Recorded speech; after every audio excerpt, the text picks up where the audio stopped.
अस्सलाम वालेकुम। मैं हूं गुलाम मुर्तज़ा। मैं हूं हमाइक। मैं हूं गुलजार अहमद। आप देख रहे हैं GM authentic reaction YouTube channel. आप सभी दोस्तों का मेरे इस चैनल पर स्वागत है।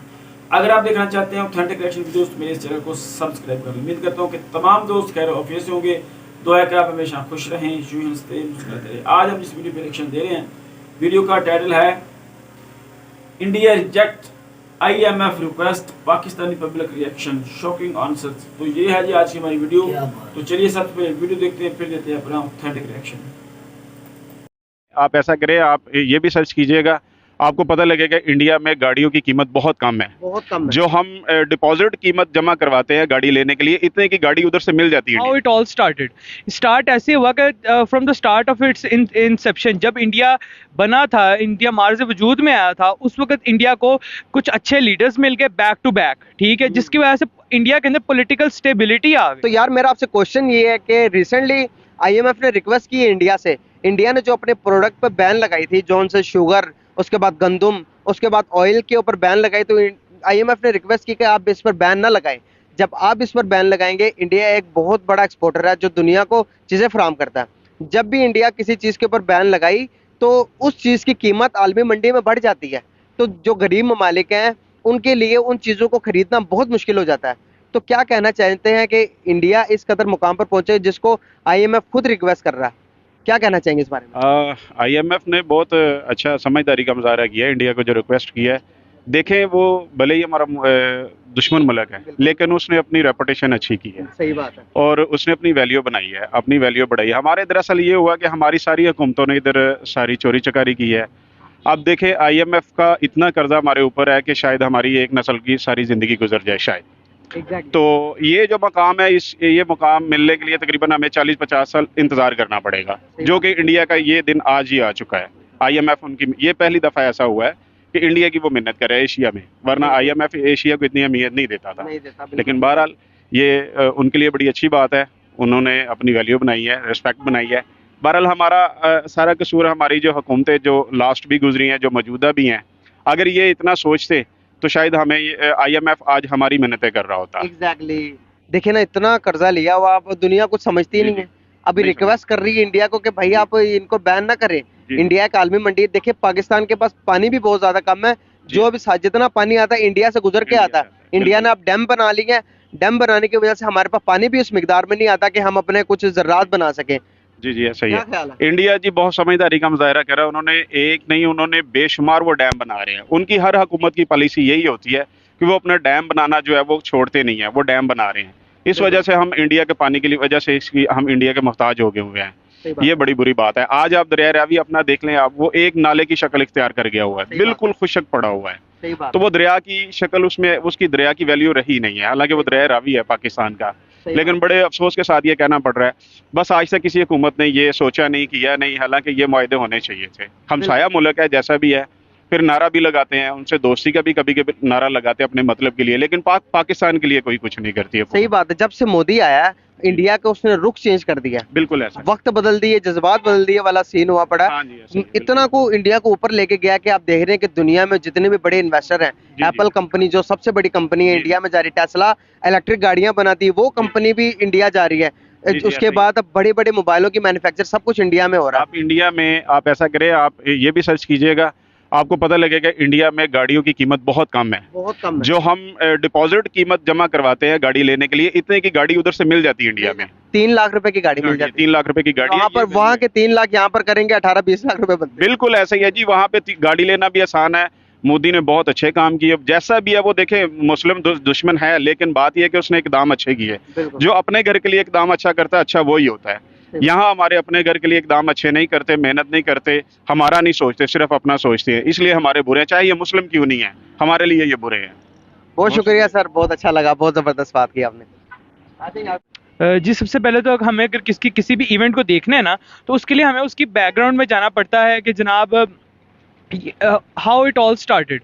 स्टार्ट ऐसे हुआ कि from the start of its inception, जब इंडिया बना था, इंडिया मार्ज वजूद में आया था, उस वक्त इंडिया को कुछ अच्छे लीडर्स मिल गए बैक टू बैक, ठीक है, जिसकी वजह से इंडिया के अंदर पॉलिटिकल स्टेबिलिटी आ गई, ठीक है, जिससे पॉलिटिकल स्टेबिलिटी आई, एक पॉलिटिकल स्कूलिंग हो गई सब आवाम की अच्छे तरीके से, एक के बाद एक पॉलिटिकल गवर्नमेंट आती गई, जिससे ना उनको पॉलिटिकल गवर्नमेंट आने वालों को, एडमिनिस्ट्रेटर्स को, हुकूमत को एक थोड़ा सा अंदाज़ा था, जिससे वो थोड़ा सा आवाम के बारे में सोच रहे थे, थोड़ा सा पॉलिसी मेकिंग के बारे में सोच रहे थे, थोड़ा सा फ्यूचर के बारे में सोच रहे थे। हमारी ऑन द अदर हैंड अगर हम इसका कंपैरेटिव एनालिसिस पाकिस्तान के साथ करिए, जो कि इंडिया के बिल्कुल 7 मार्च से वजूद में आया था, हमारा ये काम खराब हुआ कि हमें ना उसी वक्त अच्छे लीडर्स नहीं मिल सके, अच्छी पॉलिटिकल गवर्नमेंट नहीं मिल सकी, स्टेबल पॉलिटिकल हालात हमें शुरू से नहीं मिल सके, जिसकी वजह से आज टिल ड्यू डेट हम जो है ना अपनी पॉलिटिकल सफरिंग के अंदर है। हमारी जो आने वाली हुकूमत होती है उनको सिर्फ अपनी पॉलिटिक्स बचाने की, अपनी हुकूमत बचाने की पड़ी होती है। तो पॉलिटिक्स अनस्टेबल है, पॉलिटिकल सिस्टम अनस्टेबल है, हुकूमत अनस्टेबल है, जिसकी वजह से वो आवाम के बारे में नहीं सोच सकते। तो क्योंकि उनको शुरू से एक स्टेबल गवर्नमेंट इंस्टीट्यूट मिलते गए, एक के बाद एक पॉलिटिकल गवर्नमेंट्स मिलती गई, इलेक्शंस टाइमली होते गए, इसकी वजह से हर आने वाली हुकूमत को ये नहीं टेंशन होती थी जिस तरह पाकिस्तान में होती है कि अब हुकूमत ना गिर जाए, जलसा जुलूसों की वजह से कोई नया बंदा आके हमें इस तरह करेगा, कोई बैरूनी मुदाखलत होगी, इस तरीके से नहीं वहाँ पे चलता। वहाँ पे टाइमली इलेक्शंस होती हैं, टाइमली सिविलियन गवर्नमेंट्स आती हैं, जिससे उनको हुकूमत को आवाम के बारे में सोचने को मिलता है, ठीक है, जिसकी वजह से वो शुरू से ही एक प्लानिंग के बाद चल रहे हैं। हर आने वाली हुकूमत उस प्लान को आगे बढ़ा रही है, जिसकी वजह से आज वो इस नहज पे पहुंचे हैं, इतने कामयाब हुए हैं कि IMF उनको रिक्वेस्ट करे कि आप प्लीज़ जो है वो ट्रेड रखें, और ताकि आलमी मंडी के अंदर चीज़ों की कीमत ना बढ़े। बिल्कुल सही बात है। तो इन सब का क्रेडिट किसको देना चाहेंगे कि जो कि अभी के रिसेंटली आप पिछले 15 साल का हिस्ट्री निकाल लें और अभी जब से मोदी आया इस मुल्क को, अपने मुल्क को संभाला, एज कम्पेयर टू पाकिस्तान अगर आप देखेंगे तो बहुत स्टेबल कर चुका है। बहुत ज्यादा स्टेबिलिटी आ चुकी है उनके मईशत के अंदर, उनके हर चीज के अंदर बहुत ज्यादा स्टेबिलिटी आई। किसको क्रेडिट देंगे आप? बिल्कुल सर, बिल्कुल मोदी को ही क्रेडिट जाता है। नरेंद्र मोदी ने आके एक अच्छे तरीके से गवर्नमेंट को लेके चल रहा है, एक अच्छी फॉरेन पॉलिसी को लेके चल रहा है, जिससे वो अच्छे सबके साथ अच्छे ताल्लुकात से चल रहा है, ठीक है।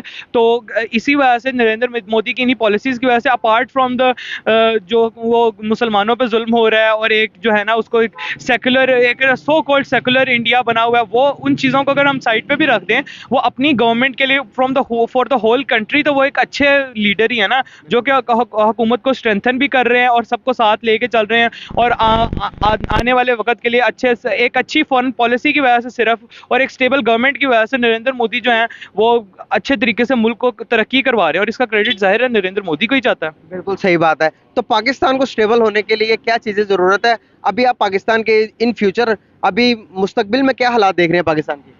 मुस्तकबिल में इंशाल्लाह ताला पाकिस्तान के लिए we should hope for the best, क्योंकि अब इमरान खान जिस तरीके से आ रहे हैं उस तरीके से लग तो रहा है कि इंशाल्लाह ताला आने वाले वक्त में इमरान खान मेजॉरिटी के साथ आएंगे, बिल्कुल किसी भी पॉलिटिकल बायस के बगैर मैं ये बात कह रहा हूँ कि ऐसे लग रहा है, ये चीज़ अपेरेंट। आप किसी नून लीग के सपोर्टर से पूछेंगे या पीपल्स पार्टी के सपोर्टर से पूछेंगे, उसको भी यही पता है, ये अच्छे तरीके से फोरसी की जा सकती है बात कि आने वाले वक्त में इमरान खान आएंगे और वो बगैर किसी उसके आएंगे, पॉलिटिकल मेजॉरिटी के साथ आएंगे, विद 2/3 मेजॉरिटी आएंगे, और जब वो 2/3 मेजॉरिटी के साथ आएंगे, और वो अभी तक उनकी अपना भी थोड़ा सा पॉलिटिकल स्कूलिंग इतनी हो चुकी है कि वो सबके साथ अच्छी जो है ना रिलेशंस बना के चलेंगे, एक अच्छी फॉरेन पॉलिसी को लेके चलेंगे, जिससे इंशाल्लाह ताला आने वाले 5-10 साल के अंदर हम कुछ ना कुछ स्टेबल हो जाएंगे, सेमी स्टेबल हो।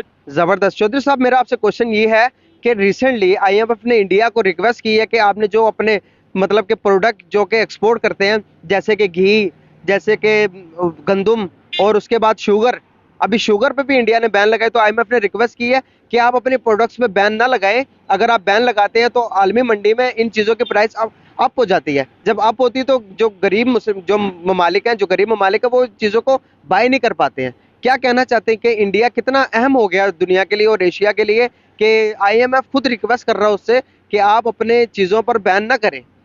असल में मेन जो बात है जी, ये जितने भी गैर मुस्लिम है ना जी, ये मुसलमानों के खिलाफ इकट्ठे हैं, ठीक है। कोई ये प्लानिंग करते हैं, ये मिले हुए हैं सब, ये मिल के सारा कुछ प्लान करते हैं। मैं आपको बताऊं, ये जो कोरोना था ना, ये एक हकीकत थी, लेकिन ये अमेरिका ने एक ऐसा वायरस छोड़ा था, वो तो अभी ऐसी जंगें होंगी, ठीक है ना। इन्होंने वायरस छोड़ा कि गरीब ममालिक जो है ना वो ख़त्म हो जाए। इतनी महंगाई दुनिया में है। अभी ये सारे लोग कर रहे थे ना कि इन्होंने मैं आपको बताऊं कि ये चीज़ें, अब इकोनॉमिक्स का एक असूल है कि आपने जो चीज़ महंगी करनी है ना, उसको शॉर्ट कर दें, ठीक है ना। जो क्वांटिटी में ज़्यादा आ जाएगी वो जो है ना अपना सस्ती हो जाएगी, ठीक है ना। तो ये इनका ना ये प्लानिंग के साथ करते हैं ये सारे गैर मुस्लिम। हम जो है ना 57 कंट्रीज हैं मुसलमानों की, हमें इकट्ठे होना चाहिए। हमारे ईमान की कमजोरियां हैं, ये सबसे अहम चीज़ है। देखें, गुलामी अल्लाह और उसके रसूल की, हम जो है ना ये दुनिया इमरान खान के साथ इस वक्त इसलिए निकली है, हम लोग भी उसके साथ हो गए, ठीक है ना। इसलिए हो गया है कि वो मर्द मुजाहिद निकला है। कायद आज़म के बाद अगर कोई लीडर आया ना तो वो निकला है, ठीक है। भट्टो ने भी यही एक इस्लामी ब्लॉग बनाने जा रहा था, भट्टो भी ना।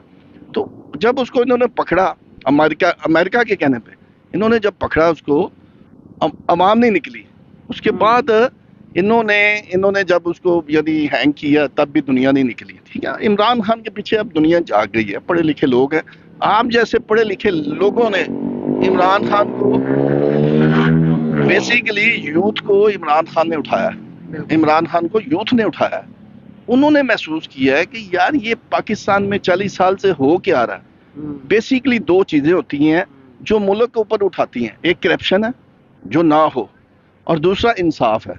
अगर ये चीजें ज्यादा हो तो मुल्क नीचे आता है, ठीक है ना। अब आपके सामने आई ये दोनों चीजें पाकिस्तान में। बिल्कुल। अब पाकिस्तान में तो शुरू से ही, जब से मैं देख रहा हूँ 1947 के बाद पाकिस्तान में पॉलिटिकल स्टेबिलिटी है ही नहीं। वो असल में उसकी वजह है ना, उसकी वजह ये है कि मैं समझता हूँ कि आप देखें ना, भट्टो आया, पढ़ा लिखा लीडर था। मैं कभी पीपल्स पार्टी के साथ नहीं हुआ, लेकिन पढ़ा लिखा लीडर था। उसने अवाम को थोड़ा बहुत शाउर दिया, ठीक है ना। लेकिन इमरान खान ने तो बहुत ज्यादा अवेयरनेस दी है ना, कौम जाग गई है। मैं देखता हूँ हमारे साथ कोई हक पे होता है ना। इमरान खान को भी तो 3 साल मिले, 3 सालों में कोई एक बड़ी अचीवमेंट बता दें जो कि उन्होंने की हो। नहीं, वो तो उसने तो बहुत सारी की हैं, मैं आपको 10 बताता हूँ।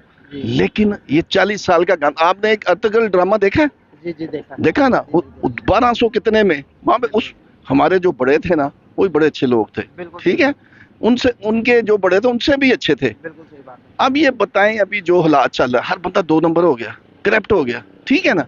तो अर्तगल को 1200 कुछ में वो ड्रामा बना था, 1270 पे एक हकीकत है, वो एक कहानी नहीं है, वो एक हकीकत है। एक उसको तब 70 साल लगे थे। तो ये 40 साल का इमरान खान कैसे 3 साल में गंद खत्म कर, बिल्कुल सही बात ने उसका साथ दिया हो, ठीक है। बात है। रियासत मदीना का उसने कहा, अब वो हमारी जिम्मेदारी थी ना।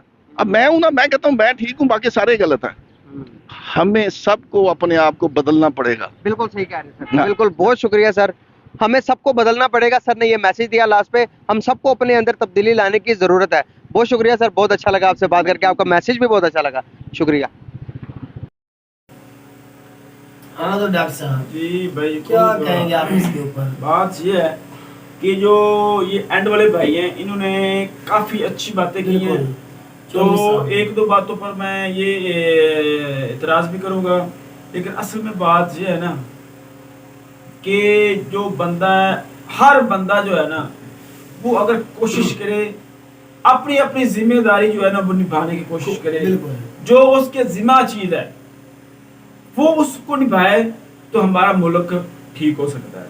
इंडिया में भी यही हुआ है ना, वहाँ पर शऊर पैदा हुआ है। मोदी साहब, ये असल में मोदी साहब के आने से पहले से ये काम शुरू हुआ है। मनमोहन सिंह ने सर बहुत अच्छी हुकूमत की। मनमोहन सिंह से भी पहले अटल बिहारी वाजपेयी जब आए थे, बिल्कुल, तो उन्होंने ये इसकी नींव रखी है कि उन्होंने ना सबसे पहले जो काम किया था, उन्होंने ये किया था कि जो पहले के प्रोजेक्ट्स थे ना, वो उन्होंने बंद नहीं किए। पहले हुकूमतें यही किया करती थी, जो पहले के प्रोजेक्ट थे उनको वो बंद कर देते थे, और नए जो प्रोजेक्ट्स होते थे अपने वो स्टार्ट कर देते थे। तो मुल्क जो है ना वो उसकी इकोनॉमी डिस्ट्रॉय वही खड़ा रहता है। तो आप उन्होंने ये स्टेप उठाया, उन्होंने दिलेराना फैसले किए कि भाई जो पहले शुरू हुए हैं काम, पहले वो मुकम्मल करो। कोई भी हुकूमत बाद में आती, जब वो मुकम्मल हो गए, बिल्कुल, तो तब उन्होंने अपने जो प्रोजेक्ट थे ना वो उन्होंने लॉन्च किया। और पहली हुकूमत उनकी जो थी वो भी अदम एतमाद पर वो खत्म कर दी गई थी। उन्होंने कहा ठीक है, मैं खुद इस पर इस्तीफा देता हूँ, मैं दोबारा इलेक्शन में जाऊंगा। असेंबली में खड़े होकर बोला। हाँ, तो फिर वो दोबारा आए और मेजोरिटी के साथ आए, और उन्होंने बहुत अच्छे काम किए। तब उन्होंने ये नींव रखी थी कि भाई मुल्क के लिए सोचे, मुल्क के टारगेट सेट करें। ये जो जितना भी आज तरक्की हुई है ये उन्होंने टारगेट सेट किए थे और उसको लेकर अब आगे मोदी साहब आप कहने का मतलब है कि अच्छा अटल भाई जो भाई है ना, अटल बिहारी वाजपेयी, उनकी वजह से मतलब उनकी हुकूमत के बाद जो मकाम इंडिया का चला वो रुका नहीं, उन्होंने आगे स्टार्ट रखा है। इवन के मोदी साहब भी आगे जब आए 14 में उन्होंने भी उससे आगे स्टार्ट लिया है, मतलब है कि नीचे नहीं जाने दिया। ठीक है, लेकिन मनमोहन सिंह की भी अच्छी हुकूमत थी, लेकिन जिस तरह मोदी की हुकूमत ने तरक्की की इतनी ज्यादा तरक्की नहीं थी 9 सालों में हुई। भाई इसका ये भी एक बात है कि ये एक ही पार्टी है ना, तो पार्टी तब्दील नहीं होती हुई है। अटल बिहारी वाजपेयी भी बीजेपी के है, कांग्रेस के भी बीच में आई थी गवर्नमेंट। हाँ कांग्रेस की भी आई है ना। तो बात ये है कि लेकिन हमारे यहाँ मुर्तजा भाई फिर भी हम कितनी बार बोल चुके हैं, हमारे जब तक सियासतदान, अब एक मैं थोड़ी मिसाल देना चाहता हूँ, आप देख लें रशिया के साथ इमरान खान ने मुआहदा किया, ठीक है, वो सब बात कर रहे थे, एक काम गिनवा दे इमरान खान ने 3.5 सालों में को अच्छा किया हो। उसके आते ही तो ये हो गया कि कोरोना हो गया, 2,500 अरब डॉलर कर्जा भी था, कोरोना भी था, इस मुश्किल घड़ी में वो किस तरह हुकूमत चला, कर्जा तो लेना पड़ा। अच्छा, उसके बाद उन्होंने 50 सालों के बाद उन्होंने 5 डैम शुरू किए, बड़े डैम, ठीक है, 10 छोटे डैम शुरू किए जो अब स्टार्ट है। उसके बाद उन्होंने देख ले सेहत के ऊपर आज तक कभी किसी ने इतना बड़ा काम नहीं किया, ये इमरान खान ने करके दिखाया कि छोटा नहीं काम है ये, ठीक है। और नौजवानों के लिए बिजनेस वो सस्ते सूद के बगैर जो कर्जा दिया उसके ऊपर ये भी तो वो छोटा सा काम नहीं है। मैं तालीम के ऊपर भी काम किया, IT के ऊपर भी उन्होंने काम किया। भाई मेरी बात सुनो, बात ये कि अगर इमरान खान गए थे रशिया, हाँ, तो जो नई गवर्नमेंट आई थी ना, उन्हें इसको चाहिए था कि सबसे पहले रशिया से जो उन्होंने डील की थी उससे आगे चलते, उससे वो डील मुकम्मल करते भी। हाँ, हमारे जो PM थे सबका वो आए थे आपके पास, उन्होंने आपके साथ कोई डील की है, हाँ। अगर की है तो भाई हम उसको कंटिन्यू करते हैं, बिल्कुल, और उसको लेकर चलते। तब नई गवर्नमेंट आई, उनके सारे जो प्रोजेक्ट्स हैं उनको खत्म कर दिए। तो बात यह है कि ये हुकूमत मेरी तो बात सुन लो एक मिनट, इंडिया जो आज इस मकाम पर पहुंची है तो उनके पीछे वजूहात ये हैं। ये देख लें कि आज IMF को ये कहना पड़ गया है कि भाई आप अपनी प्रोडक्ट्स जो हैं उनके जो एक्सपोर्ट है उसको बैन ना करें। अगर आप वो चीजें को बैन करते हैं तो पूरी ओवरऑल दुनिया में जो है ना वो चीजें महंगी हो जाती हैं। इसका मतलब ये है कि इंडिया एक बेहतरीन कंट्रीब्यूटर है पूरी दुनिया के जो जितनी भी चीजें हैं, गंदम हो गई, राइस हो गया, या जो दवाई मेडिसिन होगी। तो इसीलिए रशिया जो है वो भी अगर कोई चीज बंद करता है, तेल बंद करता है, उनकी नेचुरल गैस है वो बंद करता है, या उनकी व्हीट है, गंदम है वो बंद करता है, तो वो भी भाई दुनिया में उसकी प्राइसेस जो है बढ़ जाती हैं। आज तो डॉक्टर साहब देख ले कितने फख्र की बात है हिंदुस्तान के लिए यार। मैं तो हैरान हूँ कसम से इनके। मैं कहता हूँ आजाद जो इमरान खान भी कहते हैं ना भाई हमें वो खारजा पुलिस लेके चल रहे हैं। आज देख लो IMF जैसे इदारे जो हैं वो भी क्या बोल रहे हैं। भाई ये फख्र की बात है भाई हिंदुस्तान के लिए, हकीकत बात है, जो हकीकत है वो हकीकत है। प्राउडिंग मूवमेंट है बिल्कुल। हिंदुस्तान तो कुछ होगा भाई। कह रहे थे कि जो इमरान खान साहब मुआहदा करके आए हैं उसको आगे लेकर जाना चाहिए। बिल्कुल हकीकत जो हमारी हुकूमत इस वक्त आई है, जो मुआहदा उसने अमेरिका के साथ किया है उसको निभाएंगे कि जो हमारे वो अमेरिका इसको साथ ही निभाएंगे। वो तो रशिया के खिलाफ, हम रशिया के खिलाफ जाएंगे। बिल्कुल, वो रशिया के खिलाफ ही गए इसलिए तो मुआहदा तोड़ा। अगर वो मुआहदा, यही बात हमें नीचे लेके जाए, अगर वो मुआहदा ना खत्म करते, वो ही गेहूं, वो ही पेट्रोल, वो ही गैस चलाते, तो इतना 30% आज जो 30 रुपए पेट्रोल बढ़ा है ना, ये बढ़ना नहीं था। पेट्रोल लेते, गेहूं लेते, हमें किसी चीज की जरूरत ना होती, हमारा मुआहदा आगे चलता। तो बंदों ने अवाम ने तारीफ करनी थी, उन्होंने कहना था नवाज शरीफ अच्छी हुकूमत शहबाज शरीफ कर रहे हैं। मैं इसकी एक मिसाल आपको अपने घर से देता हूँ कि जो बंदा किसी दुकान से उधार लेता है ना, वो रेट अपनी मन मर्जी का लगाता है, ठीक है ना। आप उसको ये नहीं कह सकते कि भाई आपने ये लगाया। कि जो बंदा नगद चीज लेता है ना, ठीक है ना, वो बहस उधार नहीं लेता, वो अपनी बहस करके अपना रेट 5-10 रुपए वो 20 कम करा ले लेता है। बिल्कुल। अच्छा, हम लेते हैं कर्जा इंडिया अमेरिका से, वो मैं अपने रेट से लगाएगा अपनी मर्जी के साथ, और महंगी। अगर हम कर्जा ना लेते अमेरिका से तो हमें कोई जरूरत नहीं थी अमेरिका के नीचे लगने की। हम रशिया से अपना तेल ले लेते, अपने जो हमारे पास वसाइल थे उसके मुताबिक अपना सस्ता ले ले, महंगा ले ले, जो भी ले ले हम ले सकते थे। अभी जो मेन हमारे मुल्क पर लानत लगी हुई है ना, जो बहुत बड़ा गंद है हमारे मुल्क पर, वो है हमारा कर्जा। ऐसी बात। जब तक हम कर्जे से जान नहीं छुड़ाएंगे, और हमारे आगे ये नहीं बदल सियासतदान छुड़ाना भी नहीं चाहते, असल बात ये है। ये नहीं छुड़ाना ये चाहते main मोर्चा point है। भाई, ये नवाज शरीफ और जरदारी जो घराने दो है ना, ये नहीं छुड़ाना चाहते। यही कहते हैं कि ये पाकिस्तानी अवाम हमारी गुलाम बन गए। बिल्कुल, उन्होंने बोला तो शहबाज शरीफ पूरी दुनिया के सामने, पाकिस्तानी कौम के सामने क्या भिखारी है, बोला? हाँ। उन्होंने भिखारी बना दिया। बात जो कंट्री उनको भी बोलने का मौका दे दिया, वो तो सच हो गया ना। आपकी बात बिल्कुल ठीक है कि ये निकलना ही नहीं चाहते इस जगह। बिल्कुल तो भाई वो असल में यहाँ पर जो हमारे सियासतदान हैं वो अपनी जायदादें जो हैं वो बाहर बना रहे हैं, यहाँ से वो पैसा कमाते हैं, कुछ लीगल करप्शन करते हैं, जो ये जो ठेके वगैरह लेते हैं, ये सारा कुछ करते हैं। एक अपने हिंदुस्तान मन- है, वो देख लो उनके जो बड़े जितने भी अमीर है ना बंदे, जितने भी 4-5 अमीर हैं, वो बाहर से कमा के भाई अपने मुल्क में लाते हैं, जी। इधर सबने करते अपनी हैं। बड़ी- मैं तो पिछले कॉमेडी दिनों बनाई वीडियो है। में देख रहा था कि मेजर साहब कह रहे थे कि भाई हमारा कोई भी फौजी अफसर उसको हक नहीं है कि वो इंटरनल अफेयर्स में, सियासत में अपना कमेंट भी पास नहीं बिल्कुल। करते। तो इससे बड़ी बात और भाई क्या हो आजाद सकती है? खारजा पॉलिसी किस तरह होगी? इस तरह ही है ना भाई। फिर ये उनको आज ये प्रोडक्ट मूवमेंट इसलिए आए हैं बिल्कुल। कि आज आईएमएफ वो- को रिक्वेस्ट करनी पड़ गई, वो भाई हकदार आप है अपनी जो हिंदुस्तान इसके चीजें भाई। हैं वो उन पर बैन न लगाएं, मुल्क में पूरी दुनिया में इन चीजों की शॉर्टेज हो जाएगी, दुनिया इसकी जो प्राइसेस हैं वो बढ़ जाएंगी। तो आज ये देख लें कि ये कितना उनके लिए प्रोडक्ट मूवमेंट। अच्छा, हिंदुस्तान के आगे कौन बोलेगा? मुझे ये बता, सबसे सुपर पावर कंट्री कौन है? अमेरिका है। अमेरिका। अमेरिका खुद कह रहे हैं, आईएमएफ कौन है? वो अमेरिका ही है। अमेरिका वो का खुद नाम है। इसकी मिन्नतें तरले कर रहे हैं, तो वो कैसे हम इंडिया के सामने हालांकि बोलेंगे? रशिया से उन्होंने तेल भी लिया, गैस भी बिल्कुल, लिया। वो नहीं रोक सके, पाबंदी नहीं लगी। अगर चाइना को लेता, कोई और कंट्री लेती तो पाबंदी लगनी थी। भाई भाई उन्होंने ये अपना मकाम बनाया हुआ है ना इंडिया ने। बिल्कुल। इंडिया ने भाई अपना मकाम तो बनाया। हम कब बनाएंगे? उन्होंने हम सर्च किया है। किस दिन इस पावर में आएंगे? किस तरह आएंगे? मेड इन इंडिया पर जोर दिया है, उन्होंने स्टार्टअप शुरू किए हैं, उन्होंने अपनी मल्टी नेशनल कंपनी जिस तरह की होती है उस तरह के अपने ब्रांड शुरू किए हैं। उनकी बहुत बेहतरीन टाटा कंपनीज हैं, वो टाटा ने हर चीज टाटा मतलब बिरला। के टाटा जी ने, रतन टाटा ने तो कमाल किया है। इंडिया को बूस्टअप करने में सबसे ज्यादा जो इन्वेस्टर है वो रतन टाटा है। तो उसने ये स्टार्टअप जो है ये शुरू किए थे और इन्वेस्ट किया था, और आज लेकर वो डॉक्टर साहब बार बार कह भाई रहे थे एक क्या मिनट, होगा? भाई मेरी बात सुने। एक आदमी ने बोला था कि भारत हमारा दुश्मन है।